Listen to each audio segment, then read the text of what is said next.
Yang perlu dimengerti entah oleh wanita ataupun laki-laki, bukan berarti laki-laki akan haid, tapi kan laki-laki juga punya keluarga wanita.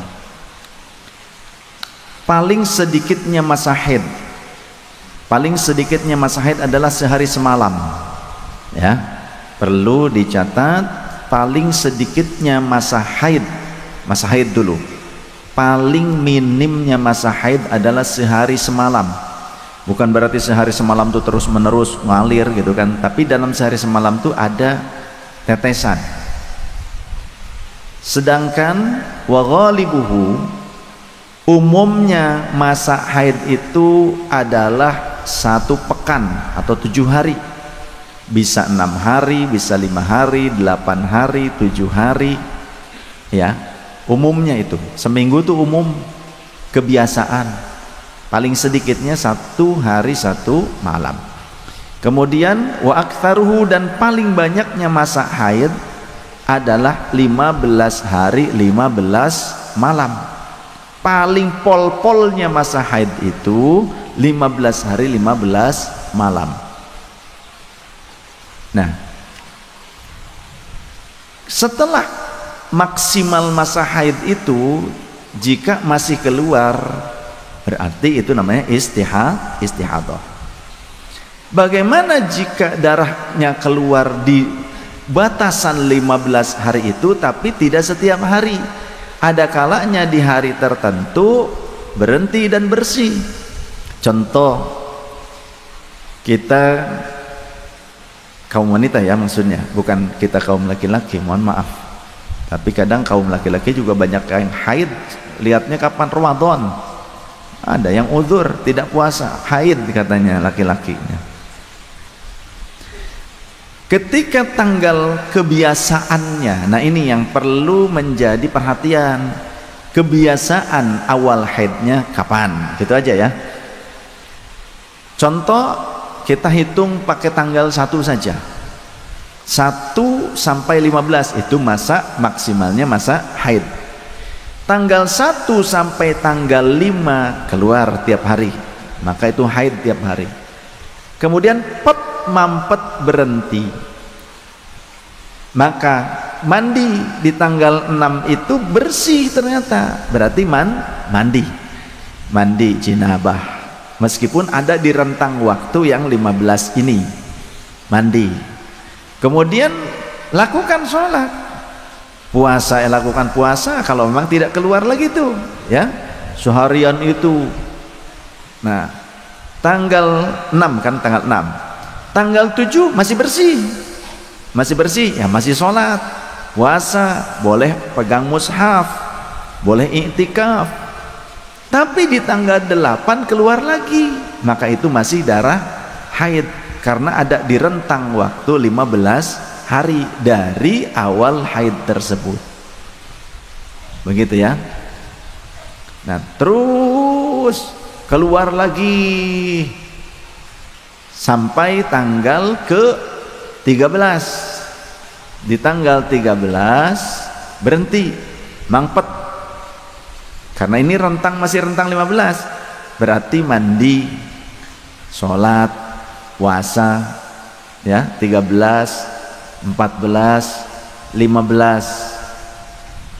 Nah, pas tanggal 16 malah keluar lagi. Yang tanggal 16 itu adalah istihadah. Tanggal 17 masih keluar istihadah. Maka tetap sholat, tetap puasa, boleh baca Quran, boleh melafalkan ayat Quran, boleh ya. Karena tadi tanggal 13 sudah mandi, jadi yang tanggal 16 itu ya nggak usah mandi lagi, karena ada di waktu masa suci. Kecuali 13, 14 nya masih keluar nih, 13, 14, 15 masih keluar. Kemudian tanggal 16 nya itu ternyata masih tetap keluar, maka mandilah, karena yang di tanggal 16 itu adalah istihadah. Wallahu a'lam. Demikian ya Bu ya, paham? Ketika istihadah meski keluar darah, maka berarti wajib sholat, wajib puasa. Pada saat sholat ya dibalut dengan pembalut yang sekiranya tidak akan rembes, ke pakaian, pakailah pembalut. Nah kemudian sampai kapan nih? Hitunglah paling minimnya masa suci. Harus tahu juga paling minimnya masa suci adalah 15 hari 15 malam. Kebalikannya dari masa haid. Kalau masa haid paling banyaknya 15 hari 15 malam, kalau masa suci paling sedikitnya 15 hari 15 malam. Jadi dari tanggal 16 tuh sampai tanggal 30 tuh itu masa suci meskipun keluar darah. Ya. Terusin aja. Nah nanti pada saat tanggal 1-nya lagi itu masuk lagi masa haid. Kalau memang kita tidak, kalau memang ibu, bukan saya, kalau memang ibu bingung dengan keadaan keluarnya darah yang memang tidak beraturan seperti itu, maka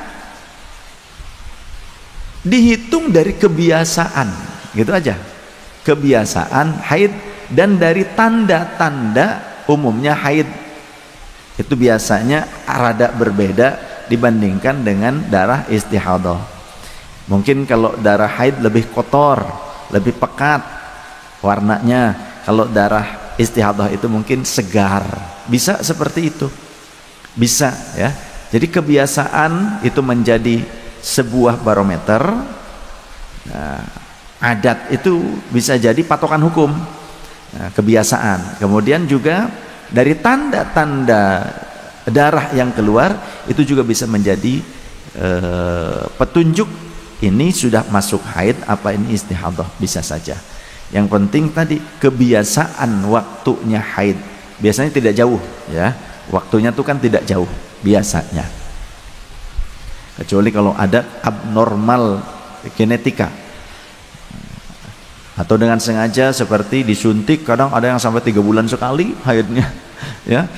Kalau dengan suntik sampai 3 bulan sekali, berarti kan ada abnormal karena memang sebuah perubahan genetik dengan suntikan. Ada yang genetika alami, ada yang perubahan genetik tuh karena memang dibuat, disuntik KB-nya sehingga 3 bulan sekali haidnya. Oh ini biasanya tersiksa, kasihan si wanitanya itu. Wanita kalau tidak keluar haid pada waktunya padahal masih normal, itu biasanya jadi penyakit, ya, karena memang darah haid itu harus keluar.